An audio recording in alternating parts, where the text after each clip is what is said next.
हुजूर सल्लल्लाहु अलैहि वसल्लम फरमायो टे शख्स क़यामत जे ॾिहाड़े अल्लाह जी अर्श जे छांव जे हेठां हूंदा, पाछे में हूंदा, जंहिं ॾींहुं को बि पाछो न हूंदो, धरती ट्रामे वांगुरु तपंदी। टे शख्स हूंदा, कहिड़ा? हिकिड़ो शख्स जेको कंहिं मज़लूम मजबूर मोहताज मिस्कीन जी कम अचे। असां सायो करे ॿिए खे तकलीफ़ ॾींदासीं, मदद छुटी है। अड़े मूंखां जदो कोई अबा हिन जी मदद कर। अॻे काफ़िर चवंदा अबा छो मदद कयूं, अलाह जो नथो ॾिए। असां बि अबा मूंखां घुरणा आहे, सुञा बिना छो पुठियां लॻो।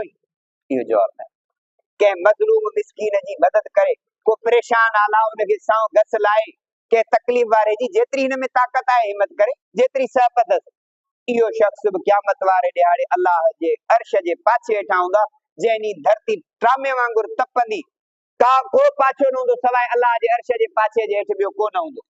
हिकिड़ो इहो शख्स कंहिं मज़लूम मिस्कीन जी, कंहिं मुस्लमान भाउ जी मदद करे, परेशानी आहे मसइले में मदद करे, के कम में फासी पियो उनखे सां घस लाए, पोइ जेतिरी उन में हैसियत आहे। ॿियो शख्स जेको मुंहिंजी सुन्नत खे ज़िंदा करे।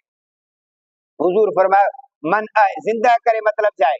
सुन्नत उन दुनिया मां अमल ख़त्म थी वियो हुजे, हाणे ही उन ते अमल करे माना उन सुन्नत खे ज़िंदा करे। सुन्नत खे ज़िंदा करण जो मतलब इहो आहे। ॿी हदीस आहे मन आया सुन्नती इंद फसाद उम्मती फलहु अजरु मियत शहीद, जेको मुंहिंजी सुन्नत खे ज़िंदा करे जॾहिं माण्हुनि उन सुन्नत खे छॾे ॾिनो हुजे, उन लाइ 100 शहीदनि जो सवाब। अब ही सुन्नत आहे घटि 100 मां वञी को 5 लफ़। ही सुन्नत कंहिंजी आहे? हुजूर जी आहे। या असां पंहिंजे शौक़ ख़ातिर रखी वेठा आहियूं। हुजूर जी सुन्नत आहे। जेको हिन फितने जे दौर में सुन्नत खे छॾे जे, उहो बि अल्लाह जे अर्श जे पाछे जे हेठां वेंदो। अब सौदो सस्तो आहे, महांगो त आहे। खणी दोस्त चवंदा छा थी वियो, मुलो थी वियो, वॾी ॾाढी खणी रखी अथई, वॾी पिया चवंदड़ खे छा आहे। असां वटि हिकिड़े फौजी वीचारे ॾाढी रखी, मुंहिंजो ॾे हवाल जे घरवारी कुझु वक़्तु कावड़ी वरी छॾे ॾिनई, थोरी खणी नाराज़गी कंदी वरी ठही वेंदी। हिकिड़ो सुठो भलो ऑफिसर हो, ॾाढो निमाज़ जो पाबंद हो। मुंहिंजो मां चाचा ज़िक्र अज़कार बि करींदो, तहजुद बि सभिनी खां अॻे थो पहुची, तो जहिड़ो नेक त को मौलवी बि नज़र नथो अचे। ही रुगो मदीने वारे मीर जी सुन्नत खणी छॾिजे। यार छा कयां, मां जो नंढो हुनखे चयुमि, मूंखे जी छा कयां, मां छॾे ई नथी, ॾाढी दिलि चए थी पर मां मूंखे छॾे ई नथी। भला छॾींदी न कावड़ बि 5 ॾींहं 8 ॾींहं महीनो नेठ राज़ी थी वेंदी, अहिड़ी ॻाल्हि कान्हे का, उहा बि परची वेंदी। पर असां थोरी हिम्मत कयूं। जेको हुजूर फरमाए मुंहिंजी सुन्नत खे ज़िंदा करे, अहिड़ी का सुन्नत जंहिं ते अमल ख़त्म थी चुको हुजे। अब खारकू शादीअ में छटण इहा बि सुन्नत आहे। वो मौलाना जो शादीअ में खारकू छटियूं अची जो ईअं पिया दाव लॻा, अबाए बोली साहब बदरमान ख़ुदा जे ज़िक्र जी तौहीन, रिज़्क़ जी तौहीन पियो करे खादीअ। पोइ त सही मुफ्तिन फतवान जा अंबार कढिया, जे मदीने वारे मीर हिते खारकू छटियूं, हिन जाइ ते शादीअ मौके ते छॾियूं। सुठो जो मौलाना ये खारकू छटियूं तव्हांखे ख़बर पई त हुजूर जी इहा बि सुन्नत आहे, पंहिंजे तरफ़ां कोन्हे का, हुजूर जी सुन्नत ही। हुजूर जी सुन्नत खे खारकू छटण निकाह जे मौके ते, इहा बि हुजूर जी सुन्नत आहे। वॾा मुफ्ती दिया जी ज़िक्र रिज़्क़ जी तौहीन पिया कनि, जंहिंखे जो आलिम न वणंदो को उन्हनि वीचारनि खे जेका दिमाग़ आई वठो वेठा करे ॾींदा।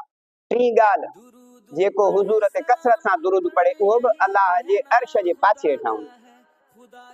कसरत सां दुरूद पढ़े, कसरत सां। अल्लामा सफ़ावी रहमतुल्लाह अलैह, अल्लामा मुंज़िरी रहमतुल्लाह अलैह लिखियो आहे 300 दफ़ा रोज़ाना पढ़ण जो कसरत सां, ऐं 300 दफ़ा रोज़ाना पढ़ण में 15 मिनट कोन लॻंदा, अञा घटि लॻंदा। या ॿियो तरीक़ेकार दुरूद पढ़ंदो रहे। तस्बीह यादगिरी आहे। हिकिड़ो माण्हू तस्बीह ते टोक कंदो आहे, वॾी तस्बीह खणी खई, तस्बीह यादगिरी आहे। जे नथी पुॼे, ही असांजे हथ जा निशान आहिनि। ही 15 हिन में, 15 हिन में।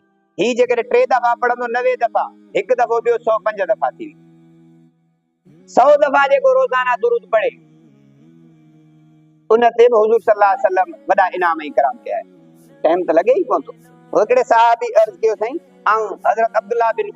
हज़रत उबई बिन काब रज़ी अल्लाह ताला अन्हु अर्ज़ कयो साईं, मां भला दुरूद पढ़ंदो आहियां दुआ में, ऐं भला ॿियूं ज़रूरतूं घुरंदो आहियां, उहे ज़रूरतूं छॾे जे दुरूद पढ़ंदो रहां। हुजूर फरमाए तूं दुरूद पढ़ंदो रह, तुंहिंजूं जेके बि घुरण वारियूं दुआऊं सभु अल्लाह तोखे ॾेई छॾींदो। दुआ में रुगो दुरूद पढ़। ऐं माण्हू वरी चवंदी अबा हे दुरूद पढ़ंदा ई न अथई, बसि मिंट में इनकार। फतवा त असां ते ईअं हणंदा, चई वाह बि दई ला बि दई का बि दे हलाए, ख़बर कुझु बि न पए।